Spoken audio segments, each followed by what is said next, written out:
కీర్తనల గ్రంథం 82వ కీర్తన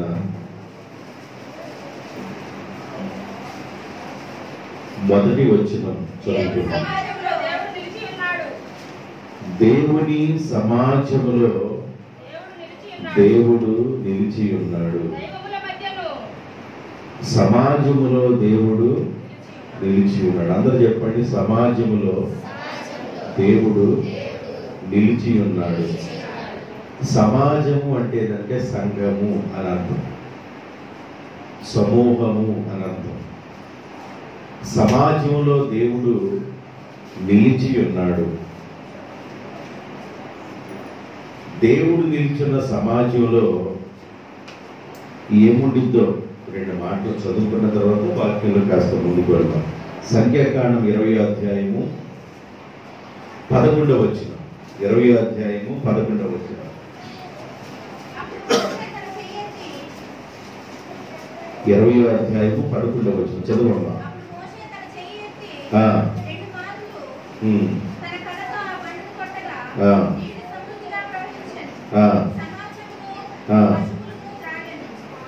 సమృద్ధి కలిగిన సమాజము, సమృద్ధి కలిగిన సమాజము. మీకు రెండు విషయాల్ని నేను గుర్తు చేశాను. జాగ్రత్తగా ఈ రెండు మాటలు మనసులో పెట్టుకోండి. వాటి మీద నేను కాస్త ముందుకు వెళ్తాను. దేవుడు సమాజంలో నిలిచి ఉన్నాడు. దేవుడు నిలిచి ఉన్న సమాజం సమృద్ధిగా ఉండింది.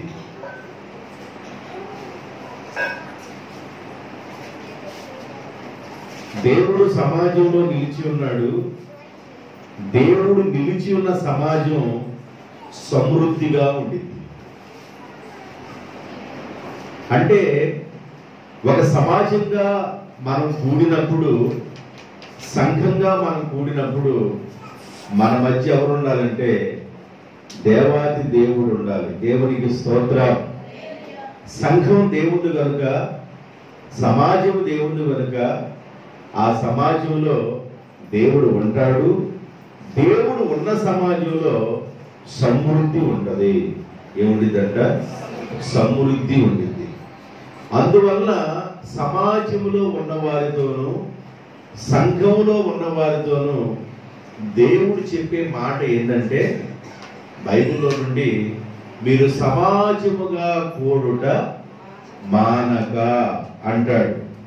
హెబ్రీయులకు రాసిన పత్రిక 10వ అధ్యాయంలో 24వ వచనంలో ఏమంటాడంటే, కొందరు మానుకొనుచున్నట్లుగా మీరు సమాజముగా కూడుట మానక ఒకరిని ఒకడు హెచ్చరిక చేసుకొనుచు ప్రభు రాకడ గుర్తులు సమీపిస్తున్నప్పుడు, ఆ సూచనలు మీరు చూస్తున్నప్పుడు మరి ఎక్కువగా సమాజముగా కూడుచు ప్రేమను చూపుటకును సత్కార్యములు చేయుటకును ఒకరిని ఒకడు పురికొల్పుకొనవలెనని ఆలోచింతుము. దేవుడి యొక్క వాక్యంలో ఏం రాయబడిందంటే, కొందరు మానుకొనుచున్నట్లుగా మీరు మానుకోబాకండి. దేవుడు సమాజంలో ఉన్నాడు. దేవుడు సమాజంలో ఉన్నాడు. దేవుడు మా ఇంట్లో లేడండి అంటారేమో మీరు. దేవుడు మా ఇంట్లో లేడా అంటారేమో. దేవుడు మీ ఇంట్లో ఉంటాడు, మీ హృదయంలో ఉంటాడు. మీరు పొలం వెళ్తే దేవుడు వస్తాడు, మీరు పట్టణంలోకి వెళ్తే దేవుడు వస్తారు, మీ ఇంట్లోకి వెళ్తే దేవుడు వస్తాడు, మీ మీ తొట్టిలో పిండి పిసికే తొట్టి దగ్గర దేవుడు ఉంటాడు. అంటే అన్నింటిలో దేవుడు ఉంటాడు. అయితే దేవుడు ఏం చెబుతున్నాడు అంటే, సమాజంలో నేనుంటాను. దేవునికి స్తోత్రం. సమాజంలో నేనుంటాను కనుక సమాజంలో ఆశీర్వాదం ఉండిద్ది. సమాజంలో నేనుంటాను కనుక సమాజంలో సమృద్ధిగా ఉండిద్ది. అందుకే మనం ఏం చేయాలంటే, సమాజముగా కూడుట మానకూడదు. ఇళ్ళ దగ్గర కూర్చోకూడదు, ఇళ్ళ దగ్గర ఉండకూడదు. దేవుని యొక్క వాక్యం స్పష్టంగా ఏం తెలియజేస్తుందంటే, ప్రభు రాకడ సంబంధమైన గుర్తులు మనకు కనబడుతున్నప్పుడు, కరువులు, రకరకాలైన పరిస్థితులు మనకి సంభవిస్తున్నప్పుడు, తెగుళ్ళు సంభవిస్తున్నప్పుడు, ప్రభు రాకడ గుర్తుని నువ్వు విరిగి సమాజంగా కూడుట నీవు మానకూడదు. దేవునికి స్తోత్రం. కొందరు మానుకొనుచున్నట్లుగా, అంటే సంఘంలో కొందరు మానుకుంట వాళ్ళ ఇళ్ల దగ్గర గడుపుతూ ఉన్నారు. సమాజంలో కొందరు మానుకొనుచున్నట్లుగా నీవు మానక, బైబిల్ చెబుతుంది, నీవు మానక సమాజంలో కూడుకొని ప్రేమ చూపించే విషయంలోను, సత్కార్యాలు చేసే విషయంలోను, మంచి పనులు చేసే విషయంలోను నీవు సమాజంలో కూడి ఉండాలి. దేవునికి స్తోత్రం. నీవు కూడుకోవాలండి, సమాజంలోనికి రావాలి. చాలా మంది ఉద్దేశాలు ఎలాగుంటాయి అంటే, దేవుడు మాతో లేడా అనే ప్రశ్నలో మీరు ఉన్నారేమో. నేనంటాను సేవకుడుగా, దేవుడు ఉంటాడు. దేవుడు ఎక్కడ ఉంటాడంటే సమాజంలో ఉంటాడు. దేవుడు ఎక్కడ ఉంటాడు? సమాజంలో ఉంటాడు. దేవుడున్న సమాజంలో సమృద్ధి ఉండిద్ది.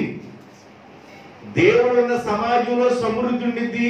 సమృద్ధి ఉన్న చోటికి నువ్వు రావాలి, సమాజంలోనికి నీవు రావాలి, సంఘంలోనికి నీవు రావాలి. సంఘంలోనికి నీవు ఎందుకు రావాలంటే అక్కడ సమృద్ధి ఉంటుంది.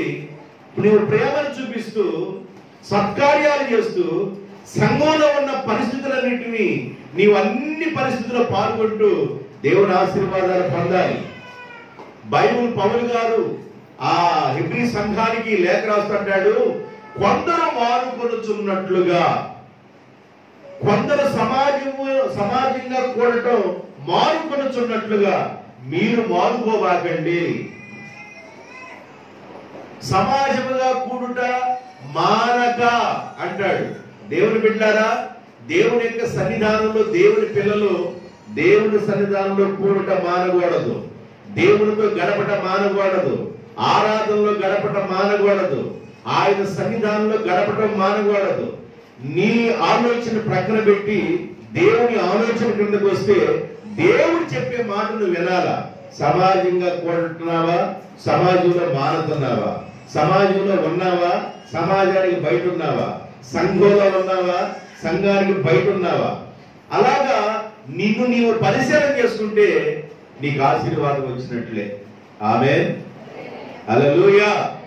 కొందరు మానుకున్నట్లుగా మీరు సమాజముగా కూడుట మానకూడదు. నెంబర్ 1, ఏం మానకూడదంటే సమాజముగా కూడుట మానకూడదు.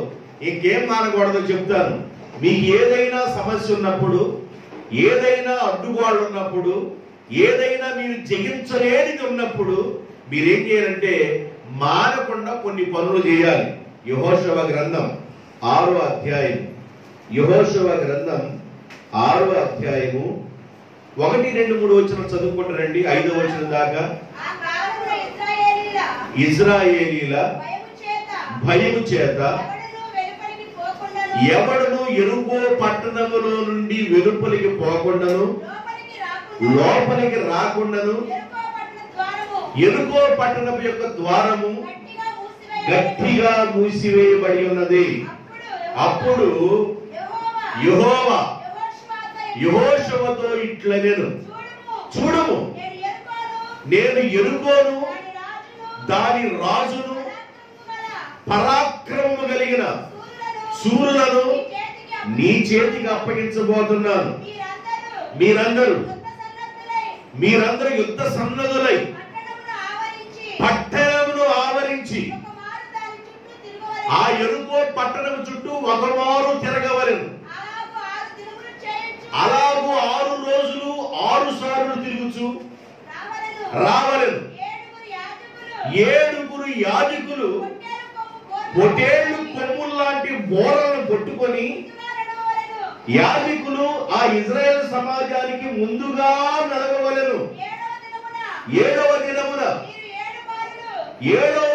మీరు 7 మార్లు ఎరుకో పట్టణం చుట్టూ తిరుగుచు యాజకులు బోరలను ఓదవలెను, మానక ఆ కొమ్ములతో వారు ధ్వని చేయించుండగా మీరు బోరల ధ్వనిని వినినప్పుడు జనులందరూ ఆర్భాటముగా కేకలు వేయవలెను.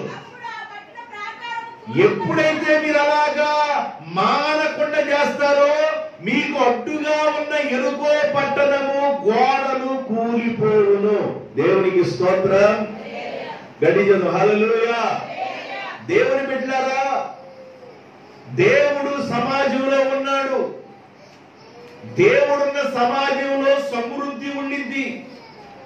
అందువల్ల దేవుని పిల్లలుగా ఉన్నవారు, దేవుడి చేత ఆకర్షించబడిన వారు, బాప్తిజాన్ని పొందిన వారు, ప్రభువుని వెంబడించేవారు సమాజంలో కూడటం మానకుండా సమాజంలో కూడుకొని ఉండాలి. దుర్దినాల్లో ఉన్నామని, అంత్య దినాల్లో ఉన్నామని, చెడ్డ దినాల్లో ఉన్నామని అర్థం చేసుకొని సమాజంలో కూడటం మానకూడదు. సంఘంలో కూడటం మానకూడదు. సంఘంలో కూడకపోతే అంటే నేనేం చెబుతాను? సమాజంలో కూడకపోతే అంటే నేనేం చెబుతాను? నీవు సమాజంలో కూడుకోవాలి. దేవునికి స్తోత్రం. నీవు సంఘంలో కనబడాలి. సంఘంలో కనబడాలి. నీవు సమాజంలో ఉండాలి. నీవు ఎందుకు సమాజంలో ఉండాలంటే సమాజపు మధ్య దేవుడు ఉంటాడు. దేవునికి స్తోత్రం. హల్లెలూయా. నా సెల్ ఫోన్ లో చాలా మంది పాస్టర్ నెంబర్లు ఉన్నాయండి. ఎప్పుడు కావాలంటే అప్పుడు ప్రార్థన చేయించుకుంటాను. నీ సెల్ ఫోన్ లో పాస్టర్ నెంబర్ 100 ఉన్నా నీ ప్రార్థనలు 100 మందిగా చేయించుకోవడం కాదు. దేవుడు నీకు ఒక కాపరిని ఇస్తాడు, నీకు ఒక సంఘాన్ని ఇస్తాడు. నీ కాపరి నీ సంఘంతో దేవుడితో ఐక్యత అయి ఉండాలి. దేవుడికి కొన్ని క్రమశిక్షణలు ఉన్నాయి. స్కూల్లోకి వెళ్ళిన తర్వాత హెడ్ మాస్టర్ గారి పిల్లోడు అండి, ఈ పిల్లోడు హెడ్ మాస్టర్ గారి పిల్లోడు కాబట్టి ఒకసారి 10th క్లాస్కి ఇసేయండి పిల్లోడిని. హెడ్ మాస్టర్ గారి పిల్లోడు అంటే హెడ్ మాస్టర్ గారి పిల్లోడు అంటే రూల్స్ ఒప్పుకోవు. ఆడు ఎల్కేజీ రావాల్సిందే. యాడ్ నుంచి రావాలి, నర్సరీ చేయాలి, ఎల్కేజీ రావాలి, ఫస్ట్ క్లాస్ రావాలి, తర్వాత 1 2 3 4 5 6 7 8 9 అప్పుడు వస్తాడు 10లోకి. హెచ్ఎం పిల్లోడు అంటానికి వీలు లేదు.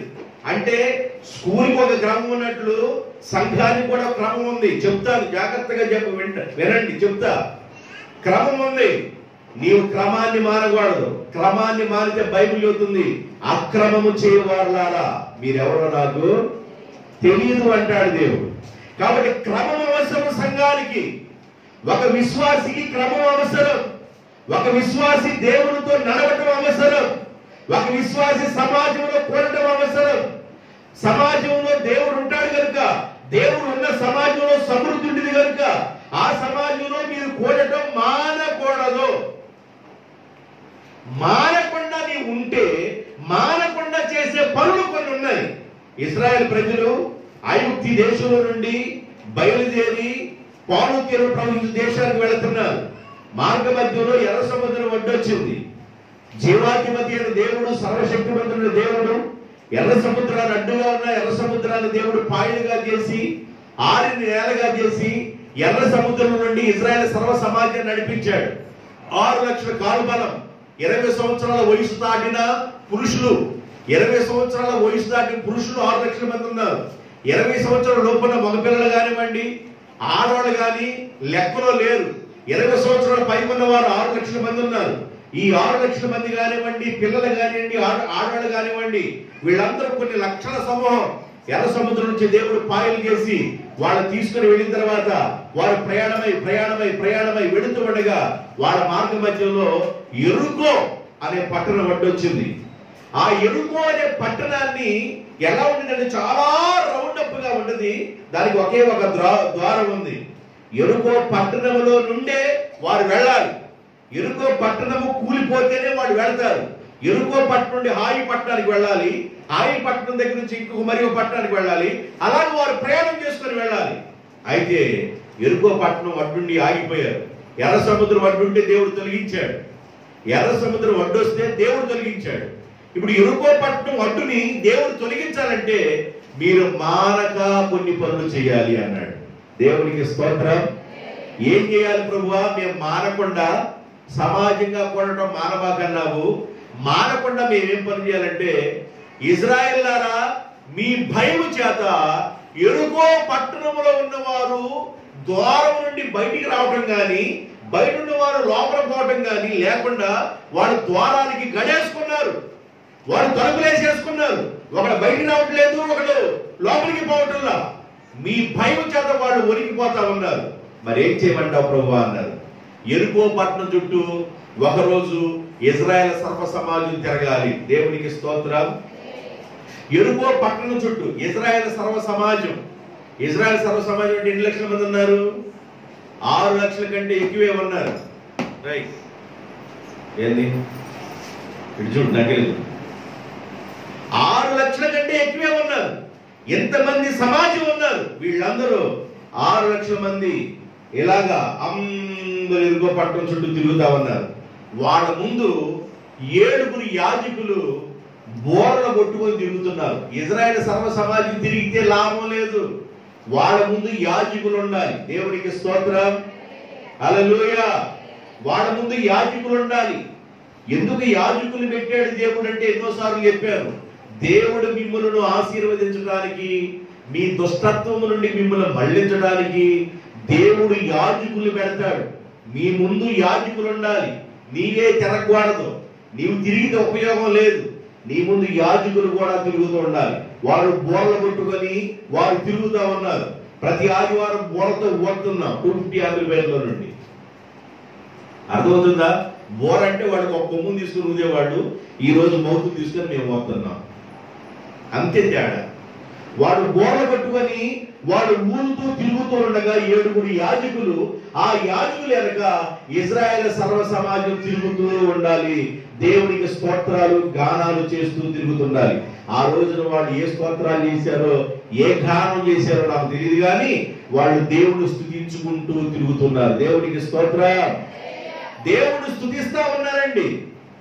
యెరికో పట్టణం కూలిపోవాలంటే స్తుతించాలి దేవుని బిడ్డలు. నీ గట్టుగా ఉన్న సమస్యలు తొలగిపోవాలంటే నువ్వు స్తుతించాలి. శరసాలు బద్దలైపోయి భూకంపం వచ్చిందంటే పౌలు శీలలు శరసాలను దేవుడు స్తుతించారు. దానియేలు తీసుకెళ్లి సింహాల గోలేశారంటే దానియేలు సింహాల గోలో దేవుడు స్తుతించాడు. కాబట్టి నీవు స్తుతించాలి, దేవుడి కనపరచాలి, దేవుడు చెప్పిన పద్ధతిలో స్తుతించాలి. దేవుడు ఏ పద్ధతి చెప్పాడంటే సర్వ సమాజంతో కలిసి ఉండాలా. నువ్వు ఒంటరిగా ఉండకూడదు, నువ్వు వేరుగా ఉండకూడదు. సర్వ సమాజంతో కలిసి దేవుడు స్తుతించాలి. ఇజ్రాయెల్ ప్రజలందరూ సర్వ సమాజం 6 లక్షల మంది కలిసి దేవుడు స్తుతిస్తున్నారు. 6 లక్షల మంది ఎలా ఉన్నారు తెలుసా? ఒకరిలాగే ఉన్నారు. దేవునికి స్తోత్రం. మీకు చూపిస్తా, చదవండి. న్యాయాధిపతుల గ్రంథం 20వ అధ్యాయం 11వ వచనం. న్యాయాధిపతుల గ్రంథం 20వ అధ్యాయము 11వ వచనం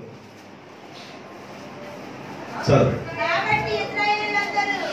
ఇశ్రాయేలీయులందరూ, అందరూ అనగా మీరు ఒకళ్ళు, ఇద్దరు, ముగ్గురు, నలుగురు, 100 మంది, 200 మంది అనుకోకండి. 6 లక్షల మంది ఇశ్రాయేలీయులందరూ ఒక్క మనుషుడైనట్లుగా ఏకీభవించి రైట్ రైట్ రైట్ ఇశ్రాయేలీయులందరూ అంటే 6 లక్షల మంది ఒకే మనుషుడైనట్లుగా. అంటే 6 లక్షల మంది అలాంటి ఆలోచనలు కాకుండా, లక్షల ఆలోచనలు కాకుండా, వారి ఆలోచనలన్నీ ఒకే ఆలోచనగా మార్చుకొని ఒక్క మనుషుడైనట్లుగా ఇప్పుడు యుద్ధం చేస్తున్నారు. జయం ఎప్పుడు వచ్చింది తెలుసండి? సమాజంతో నువ్వు కలిసి ఉంటే జయం వచ్చింది. సమాజంతో అంటు పెట్టుకుని ఉంటే జయం వచ్చింది. నీ ముందు యాజకుడు ఉండాలి. నీ ముందు యాజకుడు ప్రయాణం చేయాలి. నీ ప్రతి పనికి ముందుగా యాజకుడు ఉండాలి. యాజకుడు లేని ప్రతి పని నువ్వు చేయకూడదు. నీ ముందు యాజకుడు ఉండాలా. ఇజ్రాయెల్ సర్వ సమాజం వాళ్ళారా, మీ భయం చేత యెరికో పట్టణంలో ఉన్నవారు బయటికి వెళ్ళటం కానీ లోపల రావటం కానీ లేకుండా వాడు తలుపులు గడేసుకున్నారు. ఆ యెరికో పట్టణం చాలా పెద్ద విశాలంగా ఉంది. ఆ గోడలు పునాదులు ఎంత ఉన్నాయో కానీ ఆ గోడల పైన 2 రథాలు, ఒక రథం ఇటు నుంచి ఒక రథం అడ్డు వచ్చింది. అంత విశాలమైన పెద్ద గోడలు. మానవ బలం చేత అవి కూలిపోవు, మానవ యొక్క బలం చేత కూలిపోవండి. కాబట్టి ఏం చేయాలి ప్రభువా? మీ బలం కాదు, నా బలాన్ని నేను ఇస్తా. నా బలం చేత నేను కార్యం చేస్తా. నా బలము ద్వారా నేను కార్యం చేయాలంటే నేనేం చెప్పానో మీరు అది చేయాలి. నేనేం చెబుతున్నాను? సమాజంగా కూడటం మానబాకండి అని చెబుతున్నాను. నేనేం చెబుతున్నాను? దేవుడు అంటున్నాడు సమాజంగా కూడటం మానబాకండి. మైకులో నుండి బాగా వినపడుతుంది నాయన, గొట్టాలు బాగా సౌండ్ ఇచ్చినట్టున్నారు, మైకులో నుండి బాగా వినపడుతుంది, శాలలో కూర్చుంటే చెవులో పెట్టినట్టే ఉంది నాయన అంటారేమో. శాలలో ఉంటే చెవులో పెట్టినట్టు ఉంటాం కాదు దాని అర్థం. నువ్వు సమాజంలో ఉండాలి. దేవునికి స్తోత్రం.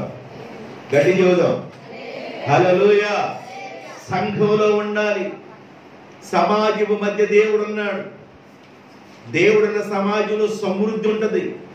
అందుకని సమాజంగా కూడటం మీరు మానబాకండి. దేవుని స్తోత్రం. సమాజంగా కూడటం మానబాకండి. సంఘం మధ్య ప్రభు పనిచేస్తున్నాడు కనుక అలా మానబాకండి. మారకుండా మీరు ఏం చేయాలంటే యెరికో పట్టణం చుట్టూ అందరూ తిరుగుతూ ఉండగా ఇశ్రాయేలు సర్వ సమాజం వారి ముందు యాజకులు బోర్లు పట్టుకొని తిరుగుతూ ఉండాలా. ఎన్ని రోజులు చేయండి? 6 రోజులు చేయండి. 6 రోజులు యెరికో పట్టణం చుట్టూ తిరుగుతూ దేవుడు స్తుతిస్తూ ఉండండి. యాజకులు బోర్లు ఊదుతూ ఉంటారు. మీరు దేవుడు స్తుతించుకుంటూ తిరుగుతూ ఉండండి. మీరు ఏం చేయకండి. చేతులతో కూడా నెట్టాల్సిన అవసరం, చేతులు నెట్టినా పడిపోదు. 6 లక్షల మంది కలిసి నెట్టినా ఆ గోడ పడవు. కనుక మీరు తిరుగుతానే ఉండండి 6 రోజులు. 7వ రోజు మీరేం చేయాలంటే ఒకే మనుషుడిగా తిరుగుతున్నట్టుగా 6 రోజులు తిరిగారు. 7వ రోజు కూడా యాజకులు బోర్లు ఊతుండగా మీరు కూడా దేవుడు స్తుతిస్తూ తిరుగుతూ ఉండండి. మీ చేతులు వేయకుండానే ఆ కోట గోడలు, ఆ యెరికో గోడలు కూలిపోతాయని చెప్పాడు దేవుడు. దేవునికి స్తోత్రం. మానక ఈ పని చేయండి. సర్వ సమాజముగా కూడుట మానక, యాజకులు బోర్ల పోదటం మానక, ఇశ్రాయేలు ప్రజలు స్తుతులు స్తోత్రాలు చెల్లించడం మానక. సంఘంలోకి వచ్చిన తర్వాత కూడా దేవుని బిడ్డలు దేవుని స్తుతిస్తా ఉండాలి. దేవా నీకు స్తోత్రం. ఎందుకు చెప్పాలి స్తోత్రం అంటే సూర్యోదయం మొదలుకొని సూర్యుడు అస్తమించేంత వరకు యెహోవా నామము స్తుతి నొందదగినది. అందుకని మధ్య మధ్యలో పాస్టర్ గారు స్తోత్రం అంటాడు. మీరు కూడా స్తోత్రం స్తోత్రం అన్నారు. ఏంటంటే ఎన్నిసార్లైనా స్తోత్రం చెప్పొచ్చు, ఎన్నిసార్లైనా దేవునికి స్తోత్రం చెప్పొచ్చు. స్తోత్రం అనే పదంలో దేవుని శక్తి బయలుదేరింది. స్తోత్రం అనే పదంలో దేవుని శక్తి బయలుదేరింది. పుట్ట దగ్గరికి వెళ్ళిపోయి నాగస్వరం ఊతున్నాడు అనుకో. ఒక ఆయన పుట్ట దగ్గరికి వెళ్ళి నాగస్వరం ఊతే ఏం జరిగింది? పాము వచ్చింది, బయటికి బయలుదేరి. అసలు నువ్వు కూడిన దగ్గర నుంచి దేవునికి స్తోత్రం స్తోత్రం స్తోత్రం అంటే ఇశ్రాయేలులు చేయ స్తోత్రముల మీద దేవుడు ఆశీనుడిగా ఉంటాడు. దేవునికి స్తోత్రం. కాబట్టి దేవుని పిల్లలను దేవుని స్తుతిస్తూనే ఉండాలి, గణపరుస్తూనే ఉండాలి. ఒక కీర్తన మొత్తం ఎవరైపడిందంటే సూర్యుడు కలుగు చేసిన దేవునికి స్తుతి కలుగును గాక, చంద్రుడు కలుగు చేసిన దేవుని స్తుతి కలుగును గాక, నక్షత్రములు కలుగు చేసిన దేవుని స్తుతి కలుగును గాక, కొండలు కలుగు చేసిన దేవుని స్తుతి కలుగును గాక, పర్వతములు సృష్టించిన దేవుని స్తుతి కలుగును గాక, ఆకాశ పక్షులను బట్టి దేవుని స్తుతి కలుగును గాక, కొండల మీద మేతను బట్టి దేవుని స్తుతి కలుగును గాక. ప్రతి దానిలో దేవుని స్తుతిస్తూ రాశాడు కీర్తన భాగం. కాబట్టి దేవుని బిడ్డారా, దేవుణ్ణి స్తుతిస్తూ ఉండాలి. స్తుతి చేయుట యథార్థవంతుల శోభస్కరము. దేవునికి స్తోత్రం. హల్లెలూయా. పరిశుద్ధుడు పరిశుద్ధుడు పరిశుద్ధుడు అని నిత్యము దూతలతో కొనియాడబడుచున్న నా యేసు నా యేసయ్యా.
ఆ రోజున పరిశుద్ధుడైన దేవుణ్ణి వాళ్ళు స్తుతించుకుంటూ ఎరుగో పట్టణం చుట్టూ తిరుగుతూ 6 రోజులు తిరిగి 7వ రోజు సేవకులు బోర్లు ఊదుతూ ఇజ్రాయెల్ సర్వ సమాజం అలా తిరుగుతూ ఉండగా అడ్డుగా ఉన్న ఎరుకో పట్టణం కూలిపోయింది. దేవునికి స్తోత్రం.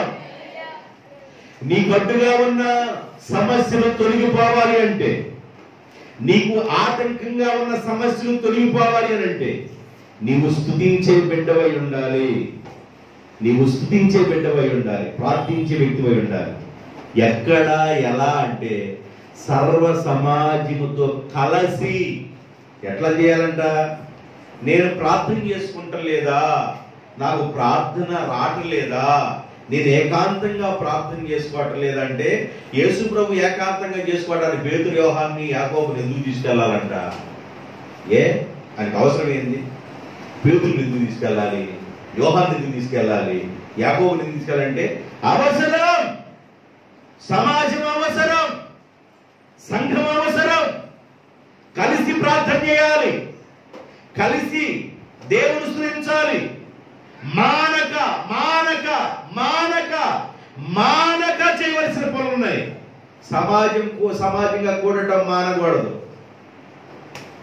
ఏమైపోయారమ్మా ప్రార్థన పెడితే ఏమైపోయారమ్మా అంటే ఏదో ఒక పని చెబుతారు కొంతమంది. పనులు ఎప్పుడు ఉంటాయి? ఆరాధన ఒకరోజే ఉండింది. దేవునికి స్తోత్రం. ఆరాధనలో నువ్వు దేవునితో కలవాలి, దేవుని సమాజంతో కలవాలి, దేవుణ్ణి ఆరాధించాలి. ఎందుకు ఆరాధించాలో చెప్తా. సమాజంతో కూడా ఆరాధించాలి దేవుణ్ణి. అలాగ నువ్వు ఆరాధించినప్పుడు నీకు అడ్డుగా ఉన్న గోడలు కూలిపోతాయి. వాక్యము నిజం, వాక్యము సత్యం. సత్యమైన వాక్యం ఏం చెబుతుందంటే అడ్డుగా ఉన్న గోడలు సమస్యలు కూలిపోవాలి అని అంటే సర్వ సమాజంతో కలిసి నువ్వు ప్రయాణం చేయాలి. ఆమేన్, హల్లెలూయా. ఆ సర్వ సమాజం కూడా ఎట్లా ఉందంటే వారు ఒక్క మనుషుడై ఉన్నట్లుగానే ఉన్నారు. 6 లక్షల మంది ఒక్క మనుషుడై ఉన్నట్లుగానే వారు ప్రయాణం చేశారండి. అర్థమైందా? కాబట్టి సమాజంగా కూడటం మానకూడదు, స్తుతించుట మానకూడదు, యాజకుడు బోరబడటం మానకూడదు, దేవుని బిడ్డలో గానం చేయటం మానకూడదు, పాటలు పాడటం మానకూడదు, స్తోత్రాలు చేయటం మానకూడదు, యాజకుడు బోరబడటం మానకూడదు. ఇలా చేస్తూనే ఉండాలి. ఆటంకాలు తొలగిపోతాయి. ఇంకా ఎలా ఉండాలి? 109 కీర్తన గ్రంథం 109:4. కీర్తన గ్రంథం 109:4, లోకాసు సువార్త 11:42. అమ్మా 109:4 ప్రతిగా నేను మానక ప్రార్థన చేయుచున్నాను. నేను చూపించిన ప్రేమకు ప్రతిగా, నేనైతే ప్రేమను చూపించాను, నేను చూపించిన ప్రేమకు ప్రతిగా వారు నా మీద పగబట్టి ఉన్నారు. అది పడింది. ఆ పిల్లల్ని తీసుకెళ్ళండి. తిరగబా కూర్చో. మానక నేను చూపించిన ప్రేమకు ప్రతిగా వారు నా మీద పగబట్టి ఉన్నారు. అయితే ఆ సమయంలో నేనేం చేస్తానంటే మానక నేను ప్రార్థన చేయుచున్నాను. దేవునికి స్తోత్రం. నువ్వేమన్నా ప్రేమను చూపిస్తున్నావు, వాళ్ళు ఏమన్నా నీ మీద పగ చూపిస్తున్నారు. నువ్వు అనుకోవచ్చు, నేను వీళ్ళని ప్రేమతోనే ప్రేమిస్తున్నాను కదా, నేను ప్రేమను చూపిస్తున్నాను కదా వీళ్ళకి, అయినా వారు నాకు శత్రులు అవుతున్నారు, అయినా వాళ్ళు నా మీద పగబడుతున్నారు. కారణం ఏందైనా అర్థమైనా అర్థం కాకపోయినా నేను మానక వారి కోసం ప్రార్థన చేస్తున్నాను. దేవునికి స్తోత్రం. నీ శత్రువుల కోసం నువ్వు మానక ప్రార్థన చేయాలి. సమాజంలో కూడటం మానకూడదు. అడ్డుగా ఉన్న సమస్యలు తొలగిపోయేంత వరకు దేవుడు స్తుతించటం మానకూడదు. ఇంకా ఏం మానకూడదంటే శత్రువుల నిమిత్తం ప్రార్థన చేయటం మానకూడదు. తీసుకెళ్ళాను నా పిల్లల లోపల తీసుకెళ్ళి, నువ్వు కూడా వెళ్ళండి, తీసుకెళ్ళి త్వరగా రేళ్ళు వస్తాయి. నువ్వు కూడా వెళ్ళి సండే స్కూల్ ఆడబెట్టుకోండి, వెళ్ళండి, వెళ్ళమ్మా. శామ్యుల్ వెళ్తున్నాడు, 2000 రే నేను మధ్యలో ఈ కాదు కూడా ఉంటుందని నేను మధ్యలో చెప్పాను.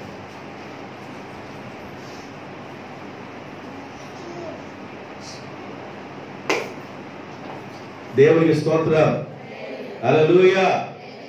ఏం మానకూడదు? శత్రువుల నిమిత్తం ప్రార్థన చేయటం మానకూడదు. నీకు శత్రువులు ఉన్నారు, నువ్వేమో ప్రేమ చూపిస్తున్నావు, అయితే వాడేమో శత్రుత్వం చూపిస్తున్నారు. నువ్వు ప్రేమను చూపిస్తున్నావు, వాడు పగను చూపిస్తున్నారు. అయినా కూడా వాళ్ళ కోసం కూడా నువ్వు ప్రార్థన చేయటం మానకూడదు. బైబిల్ ఏం చెప్తుందంటే, మీ పరలోకములో ఉన్న మీ తండ్రికి మీరు కుమారులై ఉన్నట్లుగా మీ శత్రువులను శత్రువులు ప్రేమించాలా? భలే చెప్పారే. అమ్మో, అస్సలకి నా కంఠంలో ప్రాణం ఉన్నంత వరకు, నా గొంతులో ఊపురున్నంత వరకు నేనా అస్సలకి నేను ఎందుకు అనాలి మౌతులని? నేను అస్సలకి ఆయనతోనా? నేను అసలుకి దాంతోనా? దేంతో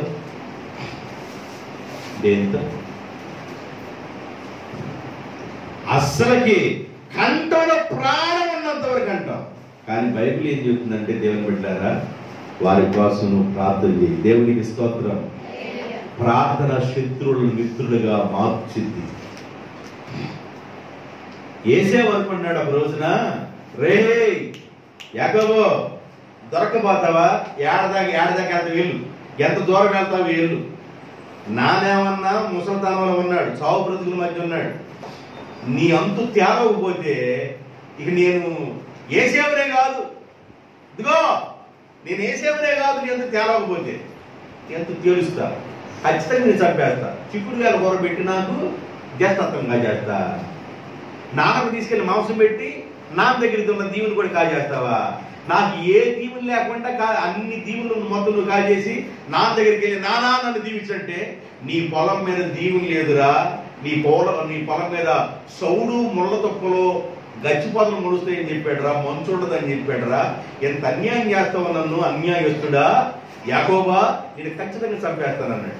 20 సంవత్సరాల తర్వాత ఆ నుంచి తిరిగి వస్తున్నాడు. ఏడండి వాళ్ళ మామగారి ఇంటి దగ్గర తిరిగి వస్తున్నాడు. మార్గ మధ్యలో 7 సార్లు సాష్టాంగ పడ్డాడు. ఎబ్బే దగ్గర కూర్చున్నాడు. మీరందరూ వెళ్ళండి ముందు, కానీ ప్రేమించే భార్యని వెనక పెట్టాడు. కాస్త ప్రేమ తక్కువ భార్యని ముందు పెట్టాడు. ముందు ఆమె ఏం లేమా, నువ్వు తర్వాత నువ్వు ఎంత తిరిగి పరిగెత్తని చెప్పాడు. వీళ్ళందరూ ముందు పెట్టి ఏ చిన్నగా ఆడ కూర్చున్నాడు. కానుక పంపించాడు వాళ్ళ అన్న కోసం. మామూలు కానుక పంపల, అసలు ఎంత కానుక పంపించాడంటే ఊహించిన కానుక పంపించాడు. అంత కానుక తీసుకెళ్లి ముందు, కానుక పంపించేవాడు ముందు పంపించాడు. ఈ కానుక తీసుకెళ్ళేవాడిని మా అన్నకి, మా ప్రభువుకి అన్నాడు. గడగడలాడిపోతున్నాడు, వాడు చెప్పిందంత చేస్తాడు అనుకున్నాడు. కాబట్టి ఈ కానుక తీసుకెళ్ళి ఎవరిచ్చారంటే, అయ్యా నీ తమ్ముడు నాయన పంపించాడు నాయన అని చెప్పాడు. కూర్చొని రాత్రంతా స్తుతిస్తా ఉన్నాడు, ప్రార్థన చేస్తున్నాడు. తెల్లారికి దేవుని ప్రత్యక్షత జరిగింది. తెల్లవారుతుండగా దేవుని సన్నిధిలో ఆయన పాదాలు పట్టుకుని పోరాడుతుంటే, తెల్లవారుతుంది పాదాలు వదిలిపెట్టబోయా అన్నాడు. తెల్లవారు వదిలిపెట్టను, నన్ను దీవిస్తేనే. ఎవరైనా గొర్రెలు ఉన్నాయి నీకు దీవులు కదా, ఒంట్లు ఉన్నాయి దీవులు కదా. 2 భార్య పిల్లలు, మామూలు లేదు వ్యవహారం. 12 మంది కుమారులు, ఒక కుమార్తె. వ్యవహారం అంతా మామూలు లేదు, అంతా జాతర కదా కదా. పిల్లలందరూ ఒకసారి ఉండేది, పిల్లలందరూ ఒకసారి ఉంటే జాతర ఉండిద్దా, లేకపోతే మామూలుగా సైలెంట్ ఉండిద్దా? జాతర ఇదంతా దీవుని కదా. ఈ జాతర కాదు నాయన, నీవు నన్ను దీవించాలి. నేను దీవిని పొందిన తర్వాత శంకా లేచి బయలుదేరాడు. చాలా పగతో ఉన్నాడు వాళ్ళ అన్న. వాళ్ళ తమ్ముడు చూసిన వెంటనే ప్రేమ పొంగుకొని పొర్లుకొని ఆగిలో నుండి వచ్చి తమ్ముడు దగ్గరికి వెళ్ళి మెడ మీద పడి ఏడ్చి ముద్దు పెట్టుకొని, తమ్ముడా ఎంత కాలమైందని నేను చూసి. ప్రార్థన పగను మార్చేసింది. దేవునికి స్తోత్రం, హల్లెలూయా. కాబట్టి ప్రార్థన అవసరం. అంటే ప్రార్థన చేయటం మానక, సమాజంగా కూడుట మానక, స్తుతించుట మానక, అడ్డుగానికి సమస్యలు ఉన్నప్పుడు దేవుడు చెప్పిన క్రమంలో ఇజ్రాయేల్ సర్వ సమాజంతో కలిసి సమాజము మొత్తం తిరగాలి. ఆ సమస్య తొలగిపోవాలంటే అలా నువ్వు ప్రార్థనలో గడపాలి, దేవుని సన్నిధానం గడపాలి. ఏమేమి మానకూడదు చెప్పండి? సమాజంగా కూడటం మానకూడదు, ప్రార్థించడం మానకూడదు, స్తుతించడం మానకూడదు, గానం చేయటం మానకూడదు, సేవకుడు బోరదటం మానకూడదు. మానకుండా చేయవలసిన పనులు కొన్ని ఉన్నాయి, మనం మానకూడదు. ఎక్కడ మానకూడదంటే దేవుడు సమాజంలో ఉన్నాడు కాబట్టి సమాజంలో కూడటం మానకూడదు. దేవుడున్న సమాజంలో సమృద్ధి ఉంటది. దేవుడున్న సమాజంలో ఏముండిద్ది? సమృద్ధి ఉండిద్ది. లోకాసు వార్త 11:42 కూడా చెప్పారు. అయ్యో పరిసయ్యులారా, మీరు పుదీనాలోను పుదీనా సదాపా మొదలైన ప్రతి కూరలోను 10వ వంతు మీరు చెల్లించుచున్నారు గాని న్యాయమును దేవుని ప్రేమను విడిచిపెట్టుచున్నారు. న్యాయమును దేవుని ప్రేమను మానక, ఆటి కూడా మానక. ఏంటి మానక? మీరు ప్రతి కూరలోనూ 10వ భాగం తీసుకొస్తున్నారు. చికెన్లో ఈరోజు 10వ భాగం తీసుకొచ్చారు, చేపల్లో 10వ భాగం తీసుకొచ్చారు. ఈరోజు జీలకర్రలోను, పుదీనాలోను, కొత్తిమీరలోను, దొండకాయల్లోను, దోసకాయల్లోను, బీరకాయల్లోను, వంకాయల్లోను, టమాటాల్లోను, ప్రతి కూరలోను 10వ భాగం తీసుకొస్తున్నారు. 10వ భాగం తీసుకొచ్చినందుకు స్తోత్రం చేద్దాం గట్టిగా. హల్లెలూయా. తీసుకొస్తున్నారా?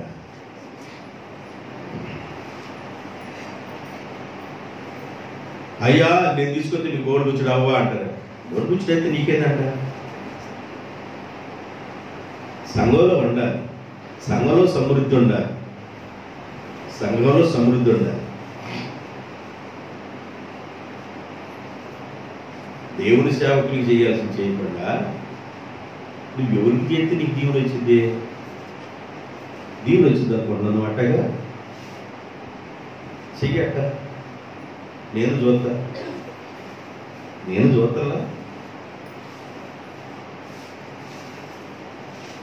ఎవరికి వచ్చిందండి దీవెన? మా పంతులు గారి దగ్గరికి, మా మాస్టర్ గారు బీరకాయలు ఏగిగా దొడ్డి మీదకి ఎక్కి బాగా కాసి బీరకాయలు తీసుకెళ్ళరా. ఎవరికి? పంతులు గారికి బీరకాయలు తీసుకెళ్ళరా. రామాల మాస్టర్ అని నేను చాలా ప్రేమ ఎక్కువ ఆయనకి. ఆయన ప్రేమ ఎక్కువ కాబట్టి మాస్టర్ గారి ముందు ఇట్లా పడుకున్నాను నేను. మా పరిషత్ అక్క ఉంది, బళ్ళలోకి వచ్చింది. ఆమె 2-3 గట్టి చదివింది. మా చిన్న అక్క కూడా 2-3 చదివింది నా కోసం. ఆ రోజుల్లో పడుకున్నా, మేస్త్రి పడుకున్నట్టు. పూలు తీసుకొని కొడతాం ఇక మామూలు సెట్రెక్ట్ కూర్చుని, ఇక మామూలు లేదు, పటామని కొట్టాడు. ప్రేమ ఎక్కువ కదా ఆయనకి. ప్రేమ ఎక్కువైతే పట్టాలి.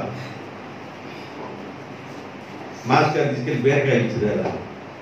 దేనికమ్మా ఇచ్చిరారా? మాస్టర్ గారా ఆయన చదువు చెబుతున్నాడని ప్రేమతో ఇచ్చిరమ్మా. మరి మాస్టర్ గారా?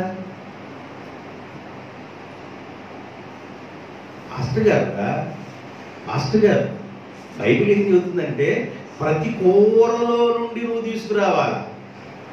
ఏడకి పంపిస్తున్నావు నువ్వు?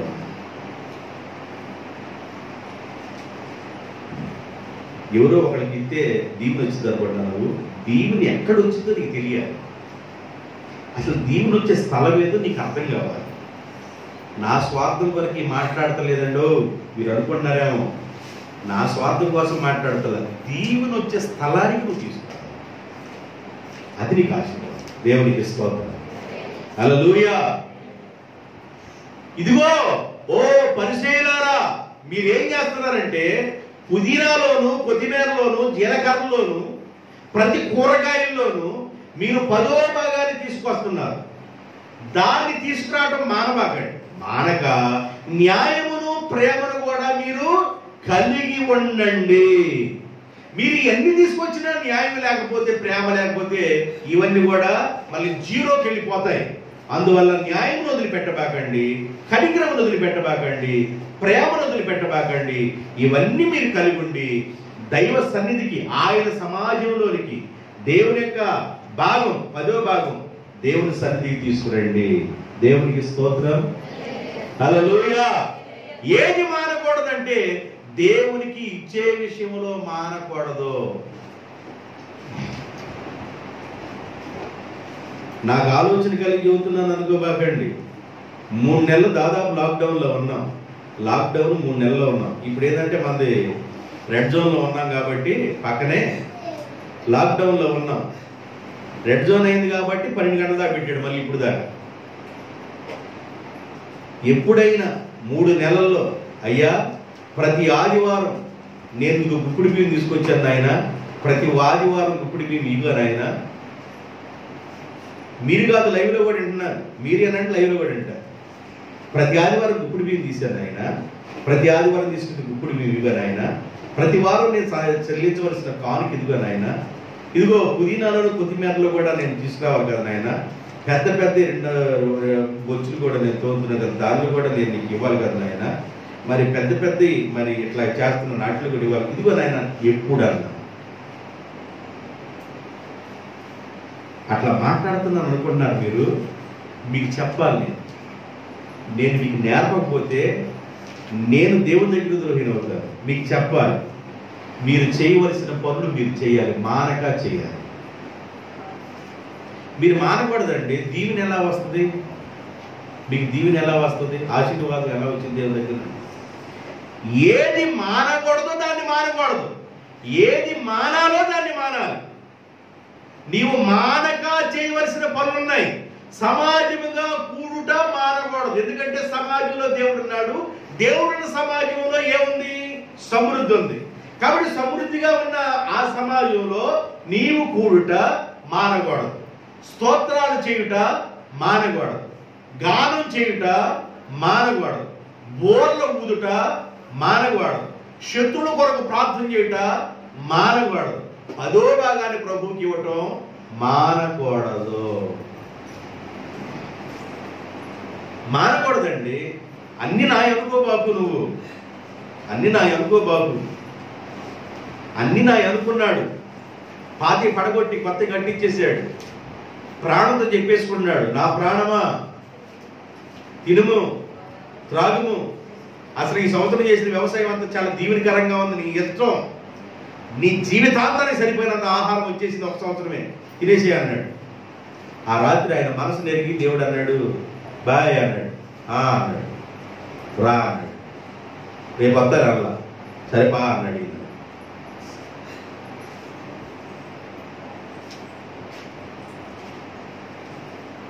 మనం మానక చేయవలసిన పనులు ఉన్నాయి.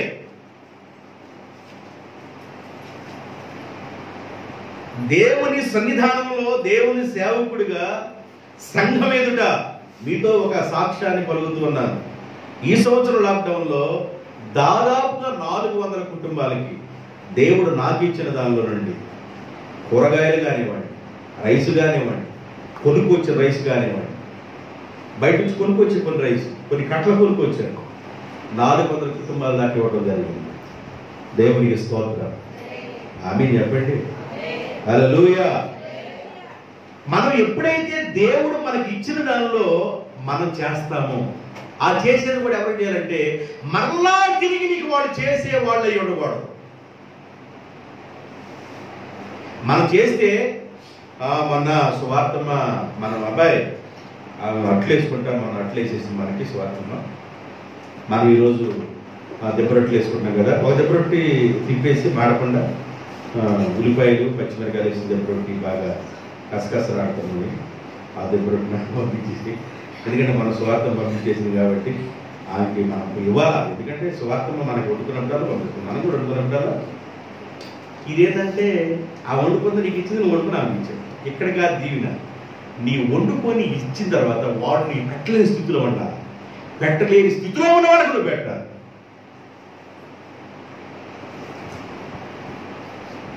అక్కడ నీకు దీవెన రేస్ అయింది. దీవెన రైజ్ అవ్వటం, ఆశీర్వాదాలు రావటం అక్కడ పెరుగుతాయి. వాళ్ళు నీకు పెట్టేవాళ్ళు అయి ఉంటే దానివల్ల దీవెన ఏముంటుంది? నువ్వు ప్రేమించావు, వాళ్ళు నిన్ను ప్రేమిస్తున్నారు. ప్రేమించేవాడు ప్రేమించినప్పుడు మనకు వచ్చే దీవెన ఏముంది? మనం అంటే ద్వేషించేవాడు కూడా మనం ప్రేమించడం నేర్చుకున్నప్పుడు దేవుని యొక్క ఆశీర్వాదాలు నీ దగ్గరికి వచ్చేస్తాయి. ఆమేన్. హల్లెలూయా. నేర్చుకోండి. నేను మొదటి పాయింట్లో ఉన్నా, 3 పాయింట్లు చెప్పాలి, కానీ 1 అవర్లో చెప్పేస్తాను. అన్ని చెప్పను, సమయం ఉన్న వరకు చెప్తున్నా. మానక, సమాజముగా కూడుట మానక, ప్రార్థించుట మానక, స్తుతించుట మానక, పాటలు పాడుట మానక, 10వ భాగం ఇవ్వటం మానక, దేవుని ప్రేమను న్యాయం కూడా మీరు కలిగి ఉండండి. ఎఫెసీయులకు రాసిన పత్రిక 1వ అధ్యాయము 16వ వచనం. ఎఫెసీయులకు రాసిన పత్రిక 1వ అధ్యాయం 16వ వచనం. మీ విషయమై దేవుని సేవకుడిగా ఆయన దాసుడిగా ఉన్న నేను మానక దేవునికి కృతజ్ఞతాస్తుతులు చెల్లించుచున్నాను. ఓ ఎఫెసీలో ఉన్న సంఘస్థులారా, సమాజమా, ఎఫెసీ ప్రాంతంలో ఉన్న ఓ సమాజమా, సంఘంలో ఉన్న వారులారా, మీ నిమిత్తము నేను మానక కృతజ్ఞతాస్తుతులు చెల్లించుచున్నాను అన్నాడు. జాగ్రత్తగా వినండి. సంఘంలో అన్ని గొర్రెలు ఉన్నాయి, సమాజంలో అన్ని ఆయన పిల్లలు ఉన్నారు. ఆయన పిల్లల కోసం ప్రార్థించేటప్పుడు మనం ఏం చేస్తామంటే సమాజంలో ఉన్న వారి కోసం వాళ్ళ కోసం ఎక్కువ ప్రార్థన చేస్తాం. పౌలు గారు తిమోతి కోసం ఎక్కువగా ప్రార్థన చేశాడు. సార్ పెడుతున్నాడా? సారేనా?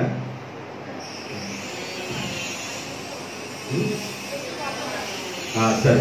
సమాజంగా కూడట మానక అనే విషయాల్లో ఇప్పుడు ఇక్కడ ఎఫెసీ పత్రికలో చదివిన మాట ఏంటంటే,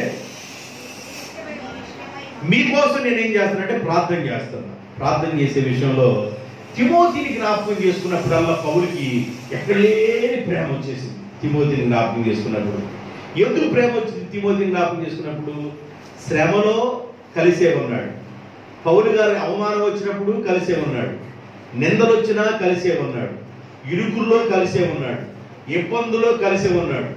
అన్ని పరిస్థితుల్లో తిమోతి పౌలుని విడిచిపెట్టలా. తిమోతి ప్రార్థనలోకి వెళ్ళేటప్పుడు కల్లా, తిమోతి ప్రార్థన అంటే ప్రార్థనలోకి ఎప్పుడైతే మోకరించాడో కన్నీటితో ప్రార్థన చేసేవాడు తిమోతి కన్నీటి ప్రార్థన పరుడు. పౌలు ఉత్తరం రాస్తాడు, తిమోతి నేను నిన్ను జ్ఞాపకం చేసుకున్నప్పుడు, నీ కన్నీటిని జ్ఞాపకం చేసుకున్నప్పుడు నేను మానక నీ కోసం నేను ప్రార్థన చేస్తున్నా, నిన్ను ఎప్పుడు మరలా చూస్తాను అని. పౌలు గారు మొట్టమొదటి మిషనరీ ప్రయాణంలో బర్నబా, పౌలు గారు, మార్కు అనే మారు పేరు కలిగిన యోహానని ఈ ముగ్గురు బయలుదేరి మొట్టమొదటి మిషనరీ ప్రయాణంకి వెళ్ళారు. అంటే మిషనరీ ప్రయాణం విజయవాడ దాకా కనుకండి మీకు అర్థమయ్యే భాషలో. బరుసులపల్లి బయలుదేరారు, చెరుకుపల్లి వెళ్ళారు, తర్వాత గోవాడ వెళ్ళారు, అమర్తులూరు వెళ్ళారు, అమర్తులూరు నుంచి వెనక్కి తిరిగాడు. ఎవరు? యోహాను. మార్కు అనే మారు పేరు యోహాను అమర్తులూరు నుండి వెనక్కి తిరిగాడు. అమర్తులూరు దాటిన తర్వాత పెద్దపూడి, కోచినపూడి, తెనాలి మధ్యలో మన ఊర్లన్నీ, ఆ తర్వాత విజయవాడ వెళ్ళి అక్కడి నుంచి మిషనరీ ప్రయాణం చేసుకుని వెనక్కి రావాలి. ఈ మధ్యలో నిలిపోయాడు. ఈయన జ్ఞాపకం చేసుకున్నప్పుడు పౌలుకు సంతోషం వచ్చిందా? చెప్పండి, మీరు చెప్పండి, మీకు అర్థమై భాషలు చెబుతున్నాను కదా. తిమోతిని జ్ఞాపకం చేసుకున్నప్పుడు పౌలుకు సంతోషం వచ్చిందా? మారు పేరు యోహాను జ్ఞాపకం చేసుకున్నప్పుడు సంతోషం వచ్చిందా? ఎవరు కలిగినప్పుడు సంతోషం వచ్చింది? ప్రార్థనలో ఎవరు జ్ఞాపకం చేసుకున్నప్పుడు? తిమోతిని జ్ఞాపకం చేసుకున్నప్పుడు సంతోషం. ఎందుకంటే తిమోతి కలిసి ఉన్నాడు. మరి నిన్ను జ్ఞాపకం చేసుకుని పాస్టర్ గారు ప్రార్థన చేసేటప్పుడు పాస్టర్ గారు ఆనందంతో చేస్తున్నాడా? ఒక గొర్రె ఆలోచించండి, ఒక విశ్వాసి ఆలోచించండి. నీవు దేవుని సన్నిధానంలో మానకుండా, పాటలు పాడే విషయం మానకుండా, స్తుతించే విషయం మానకుండా, దేవుని వాక్య విషయంలో నమ్మకంగా ఉంటూ, న్యాయ విషయంలో నమ్మకంగా ఉంటూ, నీవు ఇలాగ దేవుడితో అటాచ్మెంట్ ఉన్నప్పుడు సేవకుడు నీ కోసం ప్రార్థన చేయటం మాట్లాడండి, మాట్లాడా? నిన్ను జ్ఞాపకం చేసుకున్నప్పుడల్లా నీవు చేసే పరిశుద్ధమైన పనులు ఆయన జ్ఞాపకం వస్తాయి. సంఘంలో నువ్వు చేసే పరిచర్య జ్ఞాపకం వచ్చింది, సంఘంలో నువ్వు ఎంత కష్టపడుతున్నావు జ్ఞాపకం వచ్చింది, నువ్వు ఎంత ప్రయాసపడుతున్నావు జ్ఞాపకం వచ్చింది. ప్రార్థనకి వెళ్ళినప్పుడు దైవజనుడు వాటన్నిటిని జ్ఞాపకం చేసుకొని ప్రార్థన చేస్తాడు. దేవునికి స్తోత్రం. మా మాస్టర్ గారు కనుక బీరకాయలు ఇచ్చినప్పుడు జ్ఞాపకం చేసుకున్నట్లుగా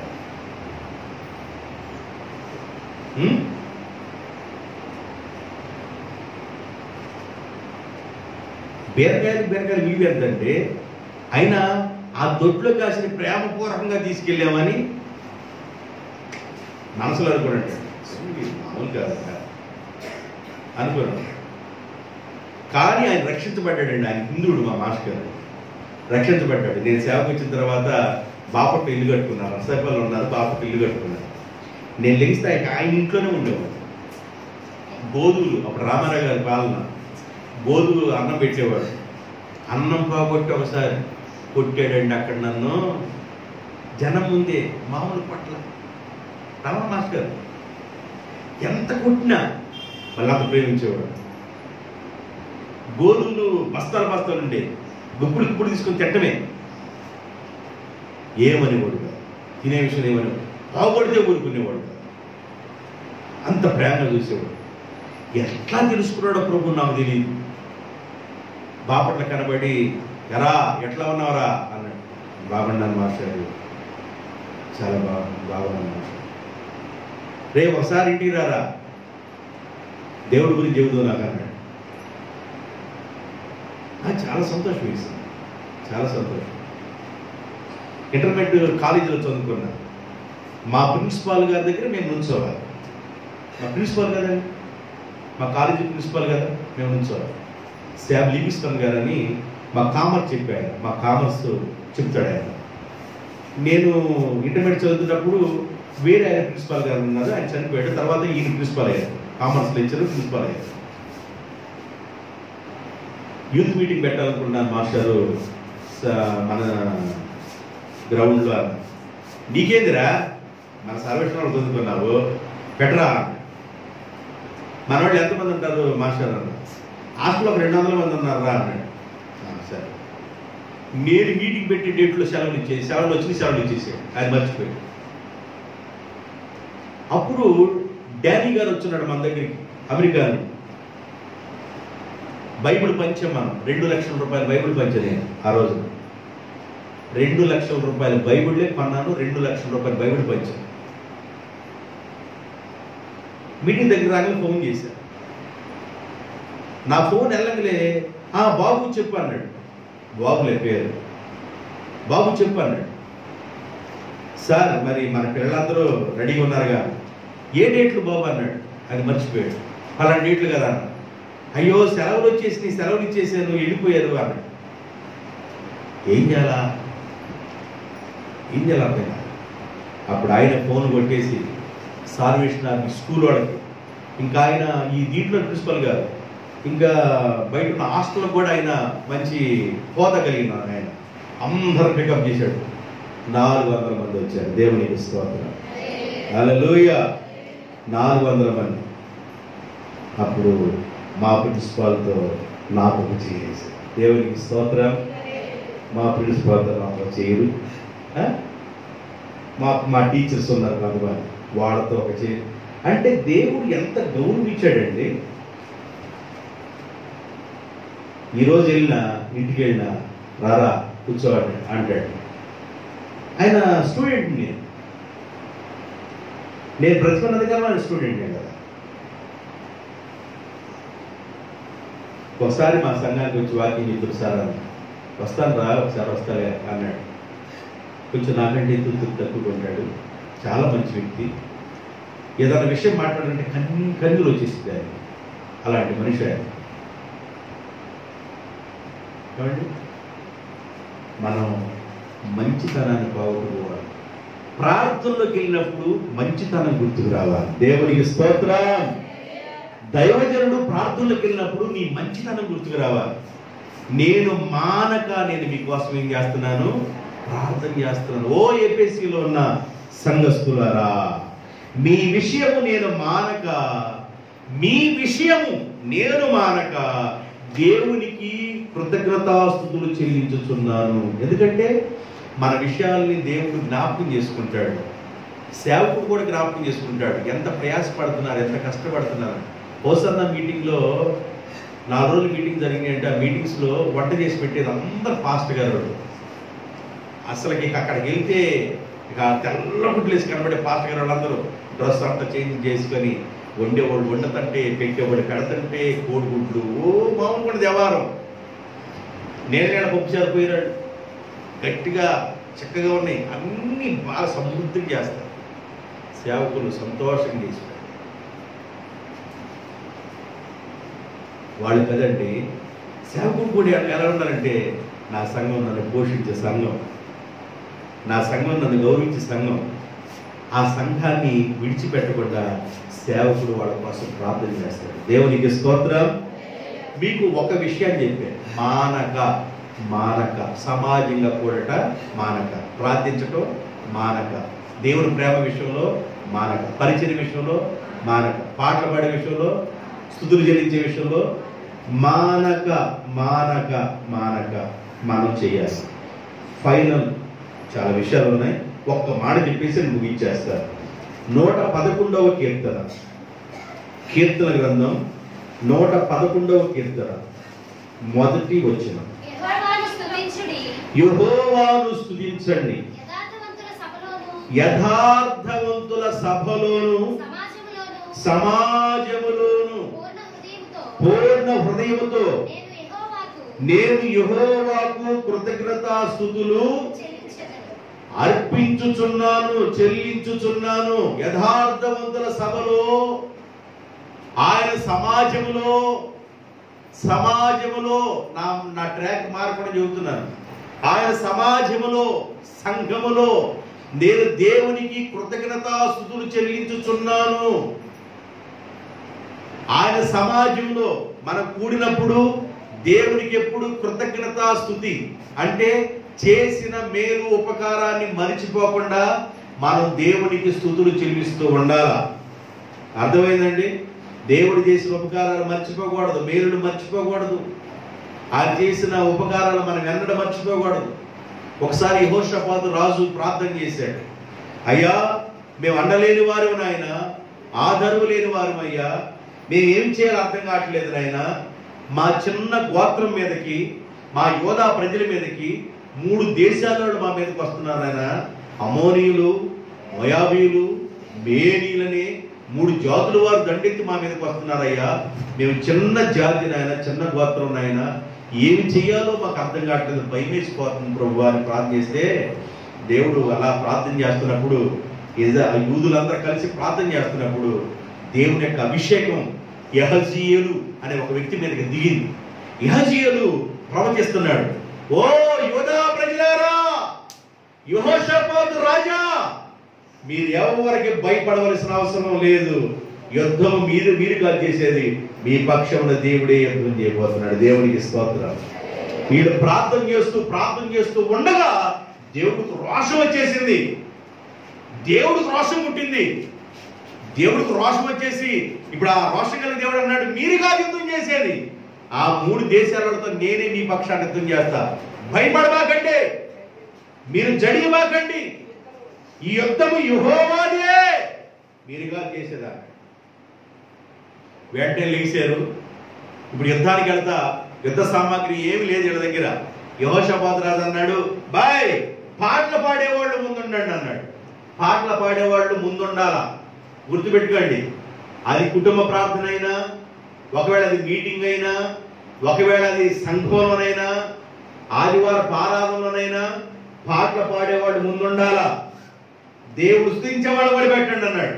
పాటలు పాడేవాళ్ళని, స్తుతించేవాళ్ళని వాళ్ళు ముందుండాలా. వాళ్ళు పాటలు పాడుతూ స్తుతించుకుంటూ వెళితే వీళ్ళందరి మధ్య తంబరుల శతారాలు వాయించేవాడు కూడా వండేడా బాబు అన్నాడు. ఇజ్రాయేల్ సర్వ సమాజం బయలుదేరితే ఇజ్రాయేల్ సర్వ సమాజంలో దేవుడికి తంబుర తీసుకొని మిరియాము పాటలు పాడుతూ ఉండేదండి. మిరియాము తొమ్మర తీసుకొని సితారా వాయించుకుంటూ పాటలు పాడుతూ ఉంటే ఇజ్రాయేల్ సర్వ సమాజం పొర్లు అలాగా ఉప్పొంగుతూ ఉండేది. ఆమె చచ్చిపోయిన తర్వాత ఇజ్రాయేల్ అన్నారు, అయ్యా మాకు ఆనందం పోయిందయ్యా అన్నారు. ఏంటి ఆనందం అంటే మిరియాము చచ్చిపోయిందయ్యా. మిరియాము చనిపోయిన తర్వాత ఇక ఆ తొమ్మరలు తీసుకొని పాడేది ఎవరయ్యా, ఆ వాయించేది ఎవరు నాయన, ఆ ఉంటే ఆమె స్వరం ఎత్తితే ఎంత ఆనందంగా ఉండేది ప్రభు అని ఎంత నిరుత్సాహపడ్డారు. అందుకని పాటలు పాడటం కూడా ఒక వరం. నీకు దేవుడే వరం ఇచ్చాడో ఆ వరాన్ని నువ్వు వాడుకుందువు గాక. దేవునికి స్తోత్రం. మనకి దేవుడు ఇచ్చిన వరాలను పాతేయకూడదండి. దేవుడిచ్చిన వరాలను వాడుకోవాలి. మన ఆయుష్కాలం ఎంతవరకు ఉంటుందో మనకు తెలియదు. ఈ భూమి మీద ఎంతవరకు బ్రతుకుంటామో మనకు తెలియదు. దేవుడు నీకు ఏ వరం ఇచ్చాడో ఆ వరాన్ని నువ్వు వాడుకోవాలి, పాతి పెట్టకూడదు. వరాన్ని యూజ్ చేసుకోవాలి. పాట పాడే వరం ఇచ్చాడా, వాయిద్యాలు వాయించే వరం ఇచ్చారా, పరిచయం చేసే వరం ఇచ్చారా, నీకు ఏ వరం దేవుడు ఇచ్చాడు, ప్రార్థన చేసే వరం ఇచ్చాడా, ఏ వరం అయితే ప్రభు నీకు అనుగ్రహించారో ఆ వరాన్ని నువ్వు వాడుకోవాలి. నీ వరం చేత ప్రజలు సంపాదించాలి. పాటలు పాడుతూ పాట పాడుతుంటే ఒక ఆత్మ రక్షించబడాలి. నువ్వు వాయిద్యాలు వాయిస్తూ ఉంటే ఒక ఆత్మ రక్షించబడాలి. పాటలు పాడుతూ ఉండగా వాయిద్యాలు వాయిస్తుండగా దురాత్మలు పారిపోయాయి. దావీదు పాట పాడుతుంటే వాయిద్యం వాయిస్తుంటే సౌలులో ఉన్న దురాత్మలు పారిపోతూ ఉంటే అద్భుతాలు జరగాలి. ప్రార్థన ద్వారా రక్షణలోకి రావాలి, వాయిద్యాల ద్వారా రక్షణలోకి రావాలి, పాటల ద్వారా రక్షణలోకి రావాలి. నువ్వు ఏది చేసినా దేవుని మహిమ కొరకు చేయాలి. అందుకని బాయ్ పాట పాడుతున్నారా, వాడు ముందు స్తుతించేవాడు ముందు పెట్టండి. అందరు కలిసి పాటలు పాడుకుంటూ స్తోత్రాలు చేసుకున్నట్లయితే వీళ్ళు ఎక్కడున్నారంటే ఈ 3 దేశాల వాళ్ళు షేయూరు మన్యులో ఉన్నారు. ఎక్కడ? షేయూరు మన్యు. ఆ షేయూరు మన్యు ఎవరిదంటే ఏశావు సంతానం ఉంది అక్కడ. ఎవరి సంతానం? ఏశావు సంతానం. ఏశావు సంతానానికి యూదులు ఏమవుతారు? జాగ్రత్తగా నాలుగు. ఏశావు యాకోబు అన్నదమ్ములు. యాకోబు పుట్టిన వారు యూదులు. ఏశావు ఏమవుతారు? పెదనానేగా, కొడుకులే వీళ్ళు. అదే తమ్ముడు కొడుకులు వాళ్ళు. తమ్ముడు కొడుకులు అన్నకు కూడా కొడుకులే కదా. కాబట్టి దేవుడు ఏం చేశాడంటే షేయూరు మన్యులో ఏశావు సంతానం ఉంది. ఏశావు సంతానం లేపాడు దేవుడు. వీళ్ళందరూ రాకమునిపే ఒక్కన్న మిగలకుండా షేయూరు మన్యవాసులు మొత్తం 3 దేశాల వాళ్ళని హతం చేసేసారు. దేవుడికి స్తోత్రం. వీళ్ళు పాటలు పాడకుండా దగ్గరికి వెళ్ళేసరికి ఎక్కడున్నారు, ఇంకా ఎక్కడున్న ప్రజలు అనుకుంటే అందరూ శవాలైపోయి గొట్టల్లాగా పడిపోయి ఉన్నారు. వాళ్ళు అప్పటికే వేరే దేశం మీదకి వెళ్ళిపోయి ఆ కొల్ల సొమ్మును దోసుకొని వెళతా మార్గ మధ్యలో యూదులు కనబడ్డారు. వీళ్ళ కూడా గోడుతూ తుంచుకొని వెళ్ళిపోదాం, యూదుల మధ్యకి వెళ్దాం అనుకున్నారు. యూదుల జోలికి వెళ్ళాలనే విషయం, యూదుల జోలికి వెళితే నష్టం వచ్చిందనే విషయం వాళ్ళకి అర్థం కాదు.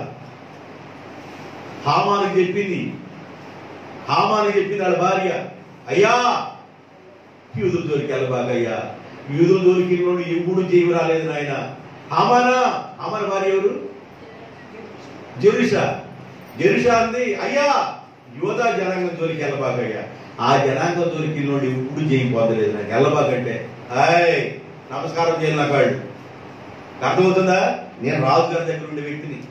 అందరూ పైనుంచి కిందకి నమస్కారం చేస్తున్నారు. నాకు ఆ నమస్కారం చేయాలి. మొద్దుకైన వాడు నమస్కారం చేయాలి. అసలు మొద్దుగా ఎవరైనా తెలుసుకుంటే యూదులని అర్థమైంది. అది జాతిని లేపేద్దాం అనుకున్నాడు. భార్య ఎప్పుడు చెప్పింది, యూదుల జోలికి వెళ్ళబాక బాబా, అయ్యా యజమానుడు ఆ యూదుల జోలికి వెళ్ళబాక. ఈ 3 దేశాల వాళ్ళు యూదుల జోలికి వచ్చారు. యూదులతో వెళ్ళి గోటు తుచ్చుకొని వెళ్ళిపోతాం. చిన్న దేశం, అది నాశనం చేశారు అనుకున్నారు. ప్రపంచం ఇప్పుడు దేని నాశనం చేయాలనుకున్నారంటే యెరూషలేములో ఉన్న ఇశ్రాయేలు దేశాన్ని, ప్రపంచ నడుబొడ్డులో ఉన్న యెరూషలేములో ఉన్న ఇశ్రాయేలు యొక్క దేశాన్ని ప్రపంచ దేశాలు నాశనం చేయడానికి చుట్టుముట్టున్న దాని చుట్టూ అన్ని నాశనం చేయడానికి ఇశ్రాయేలు ఎప్పుడు కదిలించలేకపోతున్నాడు. దేవునికి స్తోత్రం. భూమి ఉన్న ద్వారా కదిలించలేరా? ఎన్ని దేశాలు ఏకమైపోయినా, ఎన్ని దేశాలు ఎంత సామాగ్రితో యుద్ధానికి వెళ్ళినా ఇజ్రాయేల్ మీద జయము రాదు. కారణం ఏంటంటే ఇజ్రాయేల్ కాపాడువాడు కొనకడు నిద్రపోవాడు. ఇది మొదలుకొని రాకపోకల్లో ఇజ్రాయేల్ కాపాడు వాడు ఆయనే. దేవునికి స్తోత్రం. హల్లెలూయా. ఇజ్రాయేలుతో యుద్ధం చేయడానికి సన్నద్ధులవుతున్నారండి. యుద్ధం జరిగింది, యుద్ధం జరగాలి. యుద్ధం జరిగిన తర్వాతే, ఆ యుద్ధం తర్వాతే ప్రభు వస్తాడు. యుద్ధం జరగాలి. ఇప్పుడు ఇజ్రాయెల్ యుద్ధం చేయడానికి చాలా ఐక్యత కలిగి ఉన్నారు. రష్యా దేశం కానీ ఆ పక్కనున్న దేశాలు మొత్తం అన్ని కలుపుకొని అరబ్ కంట్రీస్ మొత్తం లేపే చేద్దాం వెళ్ళాను. ఎవడలుగా ఆ జోలికి వెళ్ళకూడదు. దేవుని పెట్టిన జోలికి వెళ్ళకూడదు.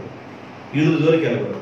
ఈ 3 దేశాల వాళ్ళు వెళ్ళిపోయి ఈ షేర్ మనీలో ఉన్నవాడు మొత్తం నన్ను అర్థం చేస్తే వాళ్ళందరూ చనిపోయి వాళ్ళ మీద వాళ్ళ దగ్గర పౌరసొమ్ము ఉందంటాడు. పౌరసొమ్ము అంటే ఎక్కడో కొట్టుకొస్తున్నారు. 7 దేశాలు కొట్టుకొని ఇళ్ళకి వెళ్తా మార్గ మధ్యలో వీళ్ళ దగ్గరికి వెళ్దాం అనుకున్నారుగా. వీళ్ళ దగ్గరికి వెళ్ళలేకపోయారు. ఈ మార్గ మధ్యలో షేర్ మనీ వాసులు చేసి చనిపోయారు. మోసుకున్నారంటే యూదులు వెళ్ళిపోయి 3 రోజులు మోసుకున్నాడంట. ఒక్కొక్కటి ఎంత మోయగలడు అంత 3 రోజులు మోసుకున్నారంట 3 దేశాల వాళ్ళ దగ్గర. 4వ రోజు కూడా ఉంది కానీ వాసన వస్తున్నారు నెల 3 రోజులు మోసుకున్నారంట.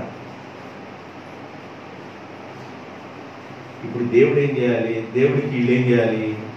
చేతులు మట్టి అంటకుండా, వీళ్ళు యుద్ధం చేయకుండానే భయంతో ఆందోళనతో మేమేం చేయాలో అర్థం కావట్లేదయ్యా, మేము దిక్కు లేని వాడమయ్యా, ధర లేని వాడమయ్యా, మాకు భయం వచ్చేస్తుందయ్యా, 3 దేశాల వాళ్ళు వస్తున్నారయ్యా, ఏం చేయాలో అర్థం కావట్లేదు అన్నప్పుడు దేవుడు అన్నాడు, యుద్ధం మీ పక్షాన్ని నేనేం చేయబోతున్నాను, మీరు భయపడబాకండి అన్నాడు కదా.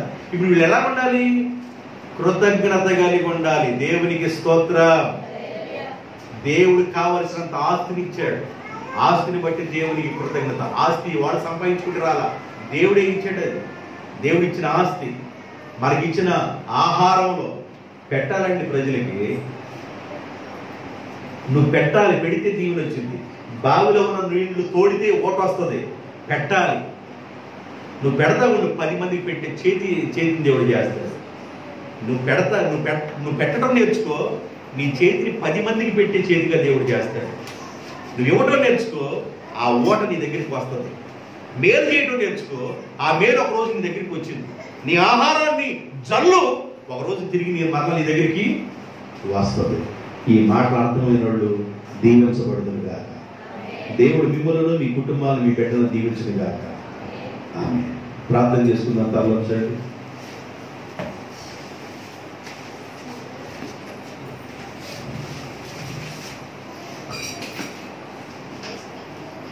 స్తోత్రం. పరిశుద్ధుడు తండ్రి, అందరూ ప్రార్థన చేయండి.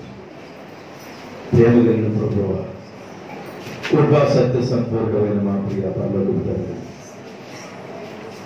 మీ పరిశుద్ధమైన పాదములకు స్తుతి స్తోత్రాలు.